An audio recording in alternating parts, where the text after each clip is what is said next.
ចំណាយត្រឹមតែម្នាក់12000រៀលបងប្អូនទាំងអស់គ្នាអាចមកបោះតង់នៅលើកោះដ៏ស្រស់ស្អាតនិងស្ងប់ស្ងាត់មួយនេះជាមួយបរិយាកាសចំណូលខ្យល់នៅក្នុងរដូវរំហើយនេះគឺកាន់តែស្រស់ស្រាយមែនទែនកោះដ៏ស្រស់ស្អាតនិងស្ងប់ស្ងាត់មួយនេះមានឈ្មោះថាកោះខ្យងមានចម្ងាយត្រឹមតែ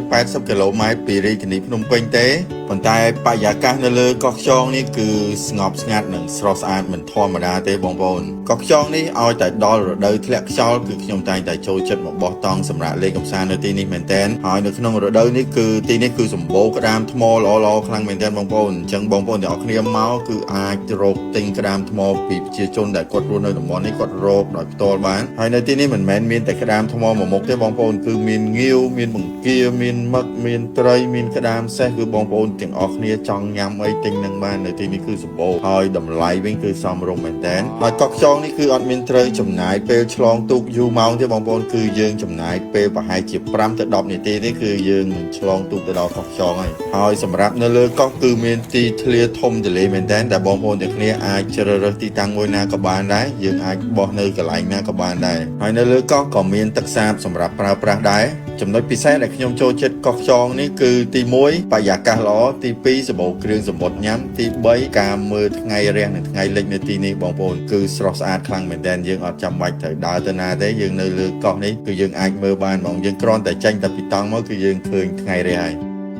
គឺញ៉ាំនៅលើកោះដែរសម្រាប់ការឆ្លងទូកទៅកាន់កោះខ្យងគឺយើងចំណាយពេលវេលាតិចមែនទែនប្រហែលជា5ទៅ10នាទីទេហើយក្នុងម្នាក់គឺគាត់គិត10000រៀលទាំងទៅទាំងមកហើយដោយសារតែខ្ញុំមកតែ2នាក់អញ្ចឹងខ្ញុំក៏បានជូនគាត់ម្នាក់20000រៀលខ្ញុំណែនាំឲ្យបងប្អូនទាំងគ្នាមកឲ្យតន់ទិដ្ឋភាពថ្ងៃលិចនៅទីនេះគឺស្រស់ស្អាតមែនទែនដោយតែបងប្អូនទាំងគ្នាបានឃើញនៅក្នុងវីដេអូអញ្ចឹងគឺស្រស់ស្អាតខ្លាំងមែនទែនតែម្ដងសម្រាប់ទីធ្លានៅលើកោះគឺធំទូលាយយើងអាចបោះតង់កន្លែងណាក៏បានដែរហើយនៅលើកោះគឺមានទឹកសាបសម្រាប់ប្រើប្រាស់គ្រប់គ្រាន់និងមានបន្ទប់ទឹកសមរម្យល្មមដែលយើងអាចប្រើប្រាស់បាននៅក្នុងរដូវរំហើយនេះបងប្អូនទាំងគ្នាគួរតែត្រៀមអាវរងាព្រោះនៅទីនេះក៏ត្រជាក់គួរសមដែរហើយនៅពេលយប់គឺយើងអាចដើរចាប់នៅក្តាមថ្មឬក៏ចាក់មឹកចាក់បង្គាចាក់បបែលគឺបាននៅទីនេះគឺសម្បូរមែនទែនបងប្អូនសម្រាប់អ្នកដែលចូលចិត្តគួរតែត្រៀមសម្ភារៈដើម្បីយកមកជាមួយហើយយើងមកមើលអំពីបរិយាកាសនៅពេលព្រឹកវិញគឺថ្ងៃរះនៅចំមុខកន្លែងដែលខ្ញុំបោះតង់តែម្ដងគឺស្រស់ស្អាតមែនទែនសម្រាប់ការសាកសួរនៅព័ត៌មានបន្ថែមនៅកន្លែងបោះតង់បងប្អូនទាំងគ្នាអាចទំនាក់ទំនងទៅតាមលេខខាងក្រោមនេះបានហើយវីដេអូចែករំលែកអំពីដំណើរកម្សាន្តមួយនេះគឺមានតែប៉ុណ្្នឹងទេអរគុណបងប្អូនទាំងគ្នាសម្រាប់ការតាមដានទស្សនាតាំងពីដើមរហូតមកដល់ចប់ជួបគ្នាជាមួយខ្ញុំនៅវីដេអូថ្មីៗជាបន្តទៀតអរគុណច្រើនជម្រាបលាបាយបាយ